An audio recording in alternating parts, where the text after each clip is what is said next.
So, okay. So, tatalakayin ko sa inyo ngayon kung ano ba ang nasa loob ng isang hard disk. So, tara, i-explore natin. So, okay. Ito um, yung hard disk nung nakaraan na dinemonstrate ko sa inyo. So, dati ko na rin siyang inattempt buksan. And, ayun. Subukan ulit natin siyang buksan ngayon para for educational purposes na rin kung ano yung nasa loob na yun. So, okay. So, gagamit tayo ng simpleng set ng screwdriver.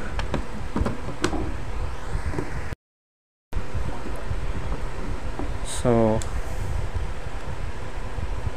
ayun. Ang pinili ko yung kita ba sa camera? Yung Phillips, yung may plus sign. So, kasi yun yung uri ng screws na meron siya.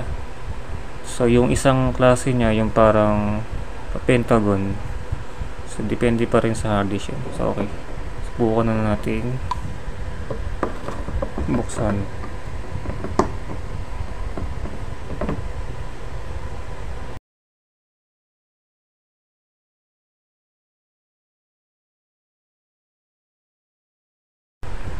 So, natandaan ko nung dati ko siyang binuksan. Kung makikita nyo sa camera, nung time na hindi ko siya, so ito yung sarili kong method nga pala guys sa pagbubukas ko ng screws. Nung time na hindi ko siya mapihit gamit yung plus sign na screwdriver na common. So, ang ginawa ko dyan, so, meron akong maliit na grinder. Inano ko siya, yung ginrinder ko siya or hiniwa ko siyang ganon. Kasi mas nakakabukas yung flat side na screwdriver, di ba? So, sa ganung paraan, nagawa ko siyang pihitin yung on time na. So, subukan ulit natin. Kung magpipihit natin ulit siya. Ayun, napihit siya. So, yun yung method ko nga pala guys. Pag hindi nyo mabuksan yung isang bagay na naupod na, yung pag ginamitan mo ng plus sign, tapos naupod siya, yung to the point na kahit na pihitin mo kasi upod na nga siya, hindi mo na siya mapihit na or maikot. Ang taktikang pwede nyo lang gawin doon, hihiwain nyo yan gamit yung maliit na grinder o dremel na nabibili lang sa Shopee yun. So, ikakat nyo ganun, tapos gumamit kayo ng plus sign, mas mapipihit nyo. So, ganun lang. So, sa kahit anong uri ng parts, minsan ginagawa ko yun ng maingat. So, subukan natin ulit itong kabila.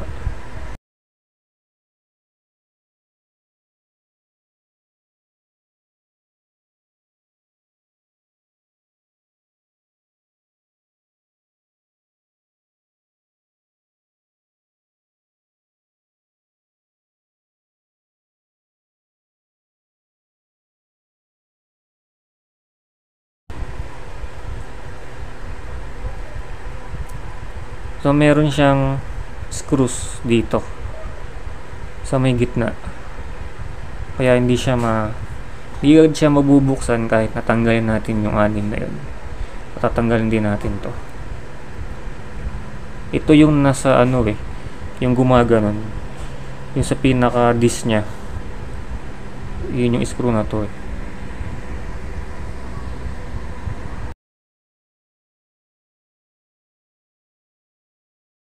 At ng screws. Ngayon, itutungkabin naman natin siya. Gamit lang itong kuko or daliri natin.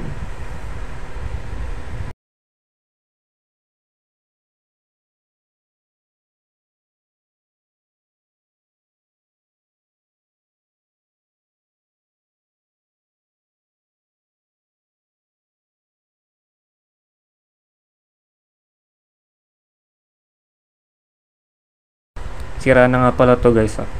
Wag nyo siyang gagawin sa buong hard disk na magagamit nyo pa guys. Hindi talaga binubuksan to. So ito ay ginagawa ko nga lang po para sa mga curious lang din po tayo kung ano yung nasa loob niya. So for educational purpose lang po ito.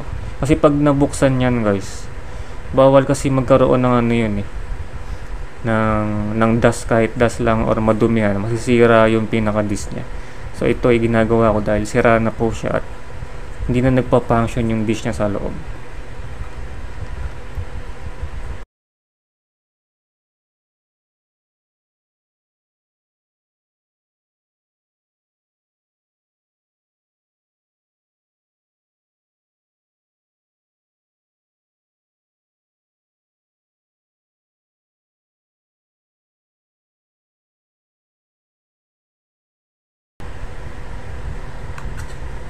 Yun.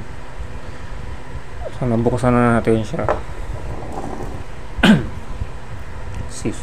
So okay. So yun yung loob niya. Nakikita ba sa camera? Medyo madilim ano. So yun yung disk niya guys. Ayun puro gas-gas na. So yung disk niya, as you can see, kung di ko sure kung maaninag to pagtapos ko i-record.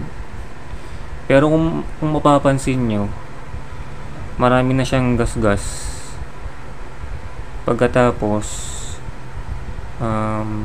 ayun, may isa pa siyang problema. Ito yung sinasabi ko na nagiging sira din. Ito yung pinaka-reader niya ito. Ito inuusad dyan eh. So napaka-sensitive po nito. Hindi dapat na ano tong disk. So pag humiwalay ito dun sa mismong location niya, wait, dito nga pala yan.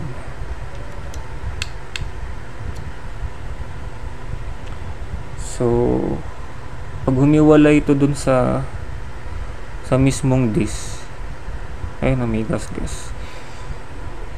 Yun yung unang symptoms na tumutunog siya, yung nagtitik, yung gumagano na tunog siya. So kasi napupunta siya dito or nawawala siya dun sa alignment. So ito yung issue niya minsan.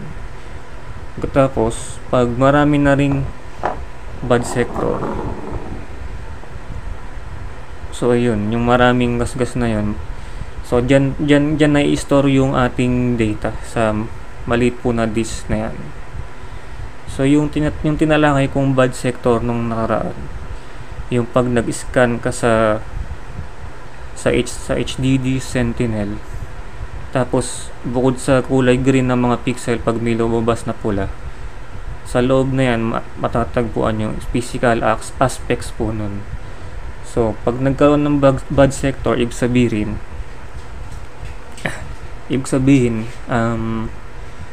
nagkakaroon na po ng fault or nasisira na yung disk na yan, which is hindi na po yan nare-repair.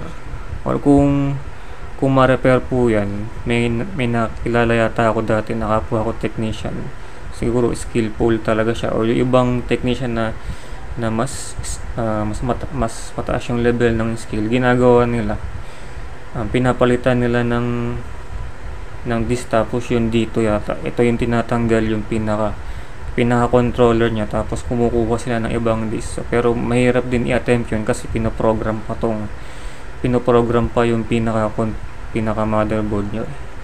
So ganun siya ka-sensitive guys. So ginawa lang natin to dahil sira na siya.